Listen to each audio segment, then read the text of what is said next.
MBS Mohammad बिन सलमान और शहबाज शरीफ, ये पर्दे के पीछे भी क्या चल रहा है? अल्टीमेटली एक म्यूचुअल डिफेंस एग्रीमेंट हुआ है, स्ट्रेटेजिक म्यूचुअल डिफेंस एग्रीमेंट, और इसने दुनिया के कई देशों का ध्यान खींचा है।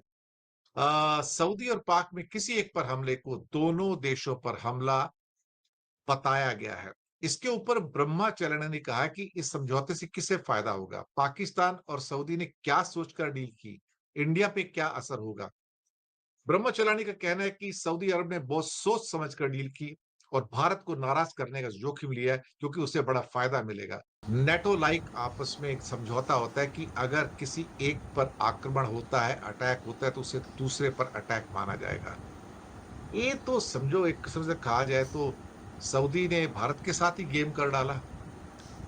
एमबीएस मोहम्मद बिन सलमान और शहबाज शरीफ, ये पर्दे के पीछे भी क्या चल रहा है? अल्टीमेटली एक म्यूचुअल डिफेंस एग्रीमेंट हुआ है, स्ट्रेटेजिक म्यूचुअल डिफेंस एग्रीमेंट, और इसने दुनिया के कई देशों का ध्यान खींचा है। सऊदी और पाक में किसी एक पर हमले को दोनों देशों पर हमला बताया गया है। इसके ऊपर ब्रह्माचरण ने कहा कि इस समझौते से किसे फायदा होगा, पाकिस्तान और सऊदी ने क्या सोचकर डील की, इंडिया पे क्या असर होगा। ब्रह्मचलानी का कहना है कि सऊदी अरब ने बहुत सोच समझ कर डील की और भारत को नाराज करने का जोखिम लिया है, क्योंकि उसे बड़ा फायदा मिलेगा। सऊदी को पता था कि पाकिस्तान के साथ उसकी डील को भारत अपनी सिक्योरिटी के लिए सीधा खतरा समझेगा, इसके बावजूद उसने इसे आगे बढ़ाया है। मैं पूरा उसका जो बहुत इंपॉर्टेंट ब्रह्मचलानी बहुत बड़े इंडिया के सिक्योरिटी एक्सपर्ट्स हैं, उनका क्या है। Riyadh new India would constitute the Saudi-Pakistan Mutual Defense Pact as direct threat to its security, yet it went ahead. The move reflects not just Pakistan's strength, it remains on the brink of bankruptcy, but Saudi Arabia's ambitions. By binding a chronically dependent Pakistan closer, Riyadh locks in military manpower and nuclear insurance while signaling to New Delhi, Washington, and others that it will chart its own course.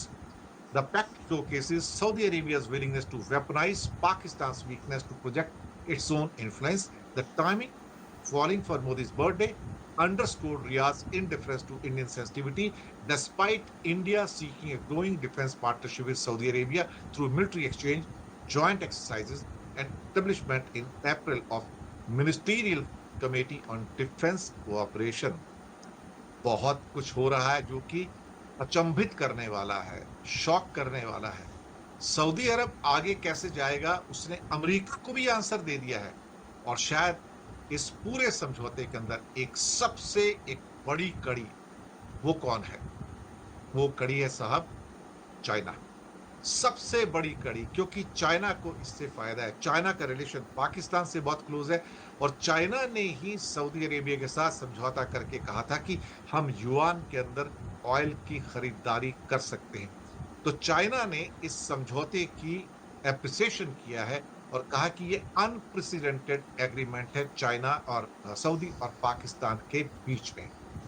ये जो sign हुए इस deal के ऊपर, मुझे लगता है कि this is something which nobody I think had expected before. लेकिन कुछ लोग कह रहे हैं कि it was in the making, शायद इंडिया ही उसको एंटिसिपेट नहीं कर रहा था। और चाइनीज जो एक्सपर्ट्स हैं, उन्होंने भारत और इजराइल को एक किस्म से घेरने की स्ट्रेटजी करार दिया गया है। मुझे लगता है कि शायद बहुत सारी चिंताएं सऊदी अरेबिया और कुछ और देशों में निकल के आ रही हैं, जहां इंडिया ओपनली इजराइल के साथ खड़ा हुआ नजर आ रहा है। और शायद सऊदी, कतर या कुछ और देशों को लगता होगा कि even India is firmly standing bye Israel, तो हमें उसके ऊपर कितना भरोसा करना होगा। अब ये तो ग्लोबल टाइम्स का भी कहना है कि ये डिफेंस पैक्ट ऐसे वक्त पर हुआ है जब खाड़ी देश जो लंबे समय से एक सिक्योरिटी गारंटर के रूप में अमेरिका के ऊपर जो उसकी ट्रस्टवर्दीनेस है उस पर डाउट कर रहे थे, और कतर पर इजरायली हमले ने इन चिंताओं को बढ़ाया। मुझे लगता है कि कतर पर जो हमला था वो एक ट्रिगर पॉइंट था यहाँ पर। जी हाँ, ट्रिगर पॉइंट। और सुनने में आया कि असीम मुनीर, जी हाँ, जनरल असीम मुनीर ने सऊदी पाकिस्तान का समझौता करवाया है। और दोनों फिर मोहम्मद बिन सलमान और साथ में शहबाज शरीफ एक दूसरे को गले लगाते हुए भी दिखे। और यहाँ पर असीम मुनीर भी प्रेजेंट थे, जिन्हें इस टाइम पाकिस्तान का सबसे पावरफुल आदमी माना जा रहा है। शायद इंडिया और इजराइल का जो आपस में जो गठबंधन है, उसको जवाब मिलता है इस समय यहां से। और इंडिया के लिए एक कम से कम एक बहुत बड़ी समस्या यहां पर पैदा हुई है, और समस्या सारी की सारी ये है कि अगर इंडिया अभी किसी भी कारण से अगर पाकिस्तान के ऊपर अटैक करता है, जैसे कि ऑपरेशन सिंदूर अभी जारी है, तो तब सऊदी अरेबिया क्या करेगा? और ये उससे पूछा गया कि व्हाट यू डू, तो सऊदी का कहना था कि हमारे बहुत स्ट्रांग रिलेशन है इंडिया के साथ में, और हम उन स्ट्रांग रिलेशंस को आगे लेके जाएंगे। लेकिन ऐसा लगता है कि सऊदी ने अपना रास्ता चुन लिया है। सऊदी को यकीन हो गया कि अमेरिका उसको प्रोटेक्ट नहीं करूंगा, क्योंकि पैट्रियट और थॉट जैसे एयर डिफेंस सिस्टम होने के बावजूद कतर के ऊपर जब F-35 और F-16 हमला कर रहे थे, तो अमेरिका ने उनको एक्टिवेट करके उनको गिराने की बात नहीं की, उन मिसाइलों को गिराने की बात नहीं की। यहां से लगा कि पाकिस्तान के जो 170 न्यूक्लियर बॉम्ब्स हैं, वो एक बहुत बड़ा न्यूक्लियर अम्ब्रेला प्रोवाइड कर सकते हैं, न्यूक्लियर अम्ब्रेला प्रोवाइड कर सकते हैं। इन एक्चुअलिटी देखा जाए तो जितने भी मुस्लिम कंट्री हैं ऑलमोस्ट, उनमें पाकिस्तान एक ऐसा वाहिद मुल्क है जिसके पास एटम बम है, 170। और मुझे लगता है कि ये एक उसके लिए एक विनिंग कॉम्बिनेशन बन गया। इंडिया के लिए ये स्ट्रेटजिकली एक वरिंग फैक्टर है, क्योंकि आज के बाद अगर इंडिया ने कहीं अटैक किया, तो सऊदी कहेगा आपने मुझ पर अटैक किया है, तब आप क्या करोगे?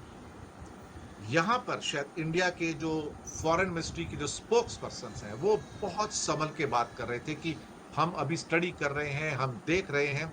लेकिन ऐसा लगता है कि पाकिस्तान ने डिप्लोमेटिक कू किया है, पाकिस्तान ने एक बार फिर से डिप्लोमेटिकली एक लीड ली है, जो शायद एक किस्म से कहा जाए उसकी फाइनेंशियल हालत कमजोर होने के बावजूद भी उसने कम से कम जो मुस्लिम ममालिक हैं, सऊदी अरेबिया का कॉन्फिडेंस जीता, एमबीएस का कॉन्फिडेंस जीता। ये एक बहुत बड़ी घटना है।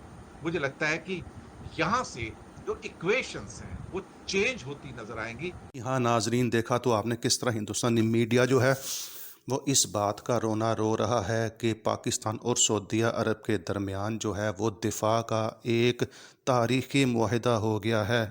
अब इन लोगों ने ये कहना शुरू कर दिया है कि इस मुआहिदे के पीछे चाइना है, यानी कि चाइना ने पाकिस्तान और सऊदी अरब के दरमियान ये जो तारीख़ी मुआहिदा हुआ है इसमें अपना किरदार अदा किया है। अब देख लीजिए कि हिंदुस्तानी मीडिया का जो है वो रोना धोना और मातम जो है वो ख़त्म होने का नाम ही नहीं ले रहा।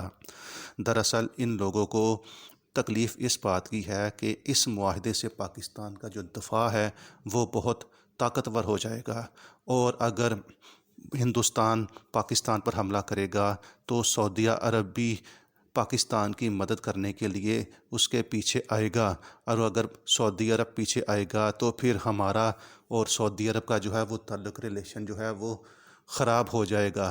तो उनको अब ये है कि भई अब करें तो अब क्या करें। तो नाज़रीन, आपकी इस वीडियो के बारे में क्या राय है, कमेंट सेक्शन में अपनी राय का इज़हार कीजिएगा। वीडियो अच्छी लगी हो तो हमारी वीडियो को लाइक कीजिएगा, शेयर कीजिएगा और हमारे चैनल को सब्सक्राइब कीजिएगा। शुक्रिया।